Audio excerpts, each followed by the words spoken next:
Road પ્રકારના એરેસ્ટરની રચનાત્મક વિગતો એટલે કે કન્સ્ટ્રક્શનલ ડિટેલ, કે એનું કન્સ્ટ્રક્શન કયા પ્રકારનું છે એની વિશેની થોડી માહિતી આપવાની છે. તો સૌથી પહેલાં જે જરૂરી છે એ છે મેટલ રોડ.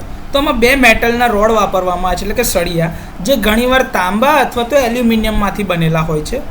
એકબીજાના સમાંતર પૂર્વ નિર્ધારિત અંતરે મૂકવામાં આવે છે.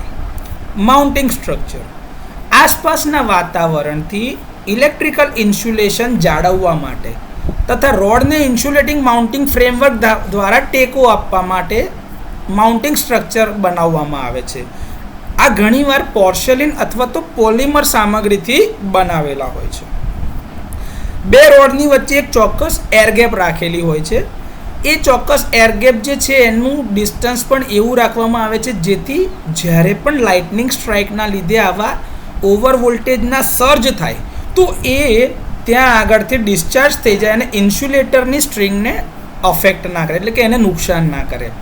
આ ગેપ જે છે, રોડ જે છે એનું ડિસ્ટન્સ એ ફિક્સ કરેલું હોય છે કે જે ઇન્સ્યુલેટરની ટોટલ લંબાઈના 3/4 ભાગ કરતાં વધારે હોવું જોઈએ, જેથી કરીને જ્યારે બી આવો સર્જ આવે તો એ ઇન્સ્યુલેટરની સ્ટ્રિંગને ડિસ્ટર્બ કરે નહીં અથવા તો ડેમેજ ના કરે.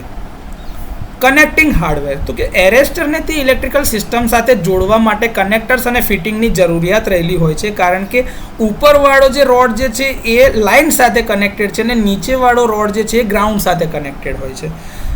આ કનેક્ટ કરવા માટે જ કનેક્ટર્સ અને ફિટિંગ રાખવામાં આવે છે, જે એને સુરક્ષિત રાખવા માટે ડિઝાઇન કરવામાં આવેલા હોય છે, જેથી કરીને માઉન્ટિંગ સ્ટ્રક્ચર જે ઇન્સ્યુલેટર ડિસ્ક અથવા તો સ્ટ્રિંગને તમારે ડેમેજ થતી અટકાવી છે એની જોડે પેરેલલમાં લાગેલા હોય છે. તો આ થોડી રોડ પ્રકારના એરેસ્ટરની કન્સ્ટ્રક્શનલ ડિટેલ્સ છે, તો પરીક્ષામાં પૂછાય તો લખી શકો.